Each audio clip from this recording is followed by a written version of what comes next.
अवैध दारू विक्रेत्याने लाथ मारून हल्ला केल्याचा धक्कादायक प्रकार बुलढाण्यामध्ये घडला आहे। या घटनेत एका पोलीस कर्मचाऱ्याचा जागीच मृत्यू झाला असून एक कर्मचारी जखमी झाला आहे। याबाबत सविस्तर माहिती अशी, बुलढाणा जिल्ह्यात अवैध दारू विक्रेत्यांची हिंमत चांगलीच वाढली असून एका दारू विक्रेत्याने पाठलाग करणाऱ्या पोलिसांच्या बाईकला लाथ मारल्यामुळे पोलीस कर्मचाऱ्याचा मृत्यू झाल्याची भयंकर घटना घडली आहे। चिखली तालुक्यातील शेळगाव आटोळ गावात ही घटना घडली। यामध्ये एक पोलीस कर्मचारी जखमी झाला आहे। भागवत गिरी असे मृत्यू झालेल्या कर्मचाऱ्याचे नाव असून राम आंधळे जखमी झाले आहेत।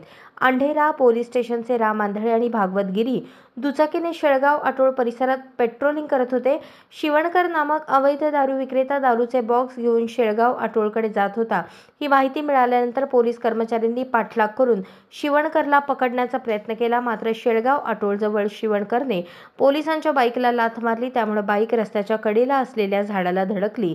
यात बाईक चालवणारे गिरी यांचा जागीच मृत्यू झाला। अशाच नवनवीन अपडेटसाठी जनता राज्य न्यूज चॅनलला सबस्क्राइब करा, लाईक करा आणि शेअर करायला विसरू नका।